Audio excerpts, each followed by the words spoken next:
Welcome to Cheater Confessions. Let's get started with today's story. My name is Marcus Whitman.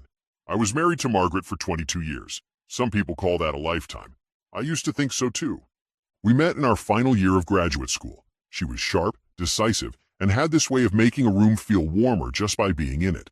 We didn't waste time. Got married a year after graduation when neither of us had much more than a couple of paychecks and an old hatchback that wheezed on hills. Those early years were tight but solid. Margaret started freelance interior design gigs, and I landed a logistics coordinator job for a supply chain firm. It wasn't flashy, but it paid steadily. We weren't the romantic type you'd see in movies. We were builders, practical, strategic. It took 8 years before we decided to have a child. We both agreed we didn't want to raise a kid while still chasing stability. When our daughter Lena was born, everything changed. Not in some dramatic epiphany kind of way, but in the way a quiet house suddenly finds rhythm. I stepped up at work. Margaret pulled back from client projects for a while. We weren't rich, but we moved from an apartment to a 3-bedroom ranch outside of town. I drove a used Ford. She had a decent crossover. Bills got paid on time, Lena went to good schools, and we never missed a parent-teacher meeting. People used to say we were solid. That word stuck with me. It wasn't flashy praise, but I liked it. That's what made what came later hard to accept. When something falls apart suddenly, people assume you ignored the signs. But that wasn't the case. Not with us. We were steady, reliable, until one day we weren't. And it didn't start with shouting or betrayal. It started quietly, with silence, with Friday nights skipped for late client consults and phones that flipped face down on kitchen counters. Margaret had always been present, not clingy, just there. She'd ask how my day went. She'd remember I had a meeting with corporate and make sure there was dinner waiting when I got home late. That kind of rhythm doesn't come from grand romantic gestures. It comes from attention. Then, around our 21st anniversary, that attention shifted. She started taking her phone into the bathroom, not once or twice, every time, always with the screen tilted away, always with the door locked. She laughed more at her phone than she did at anything I said. When I mentioned it, she said, "Just memes from Sarah." You wouldn't get it. Sarah was her assistant, helped manage Margaret's freelance projects. They weren't exactly meme buddies, but I didn't press. You don't accuse your wife of lying about texts unless you're ready for what comes next. Fridays used to be our thing. Not big dates, just takeout and a bottle of wine in the living room. That tradition started in year 2 of the marriage and never skipped. Until suddenly, it did.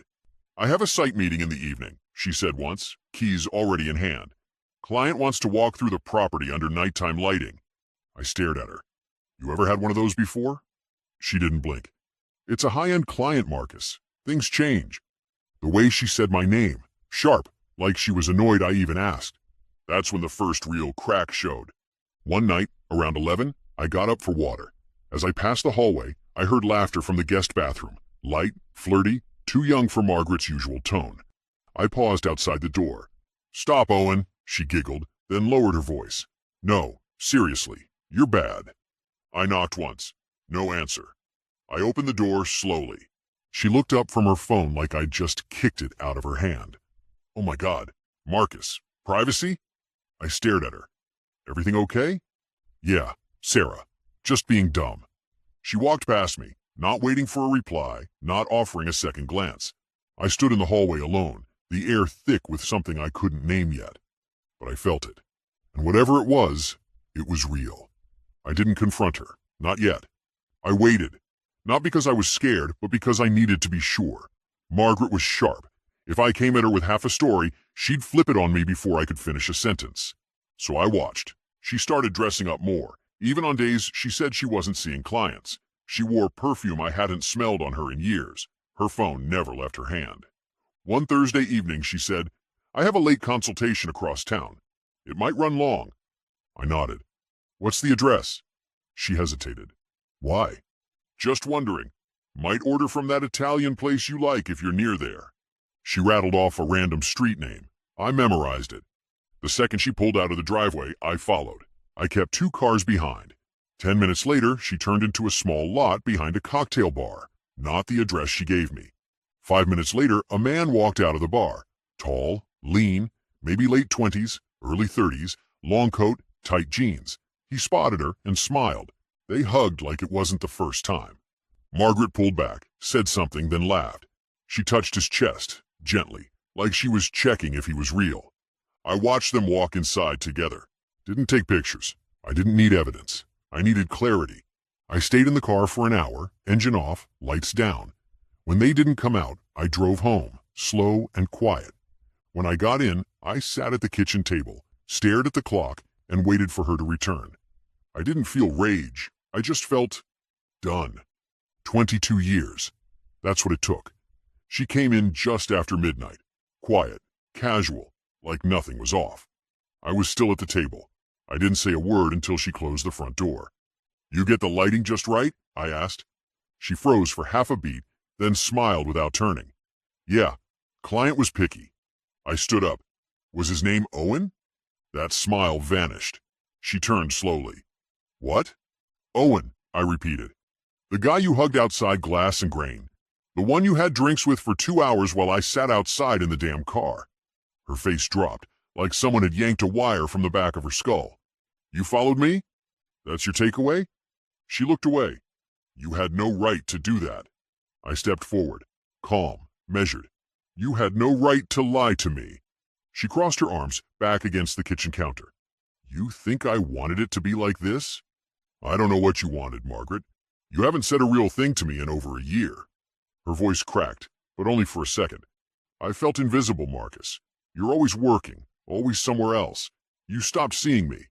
"You mean I stopped chasing you around the house trying to get 5 minutes of your time?"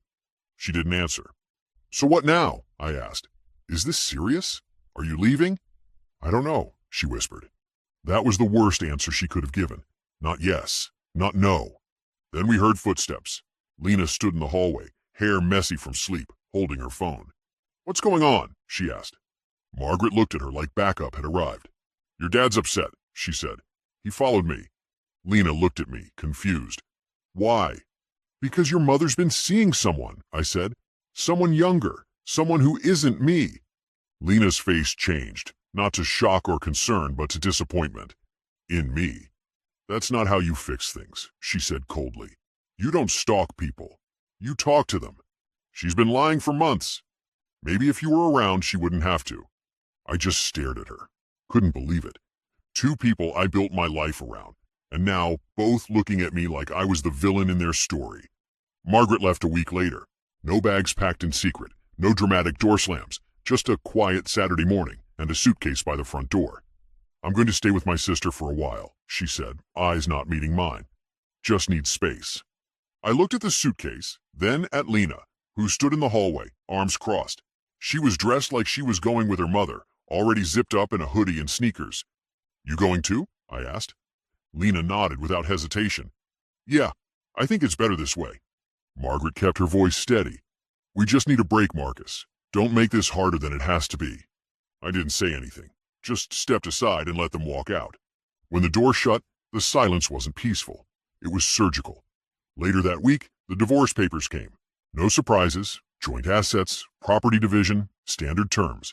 My lawyer, a quiet guy named Harold Knapp, looked it over and said, "You want to fight this?" I shook my head. "No, I want it done."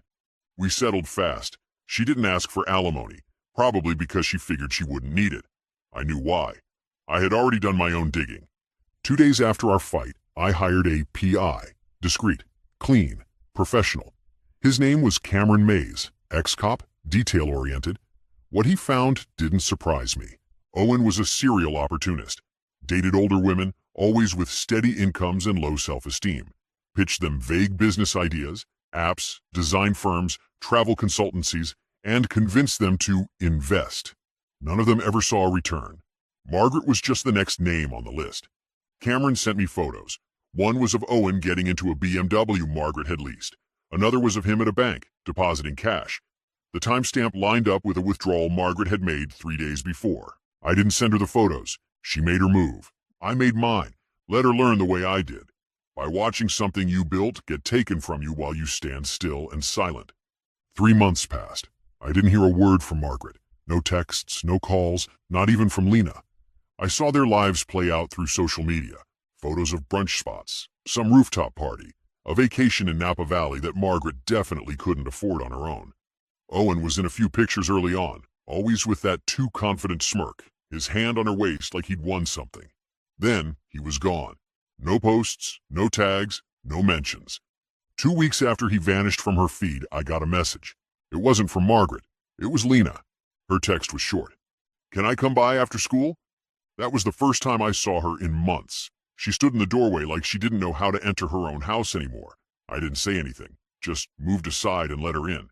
She sat on the couch, fingers digging into her sleeves. "Mom's not doing great," she said. I stayed quiet. She gave Owen a bunch of money, said it was for some new studio. He was going to put her name on the lease. I raised an eyebrow. "He leave town?" Lena nodded. "Yeah, took her money. Her card, too. He even pawned one of her necklaces. It was Grandma's." I didn't react. "She's been crying a lot," Lena said. "She doesn't want to talk about it. Just sits in the dark and blames herself." "She should," I said. Calm. Flat. Lena blinked.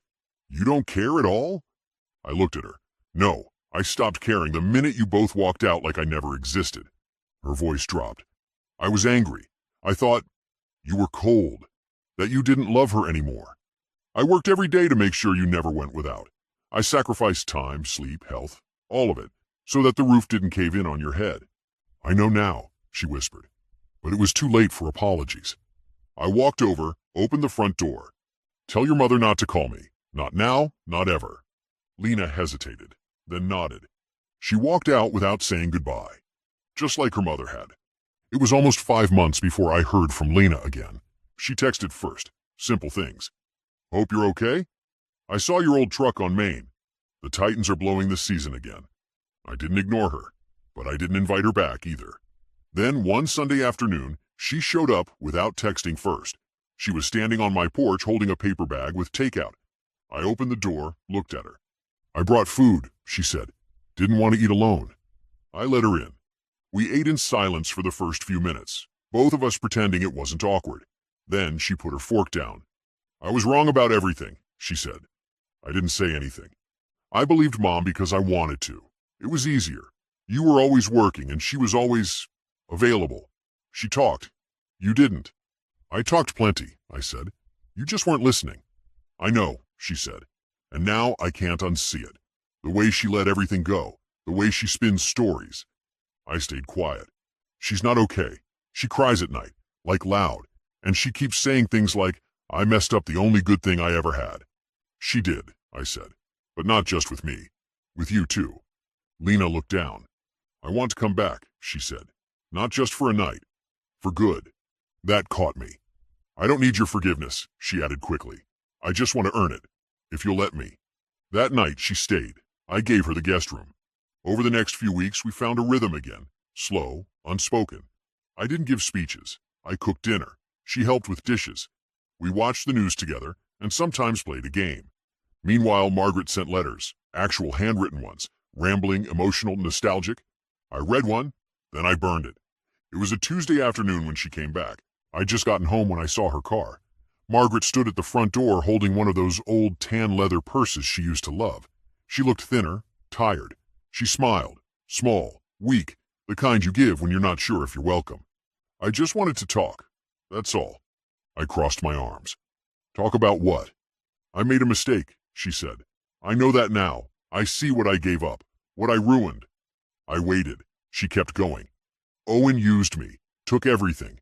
And the worst part is, I let him. I was so wrapped up in feeling alive again that I didn't see what was real, what mattered." I let her talk. She needed to hear herself say it. "I think about those nights," she said. "You working late, still showing up for Lena's recitals, paying the bills, fixing, remembering anniversaries."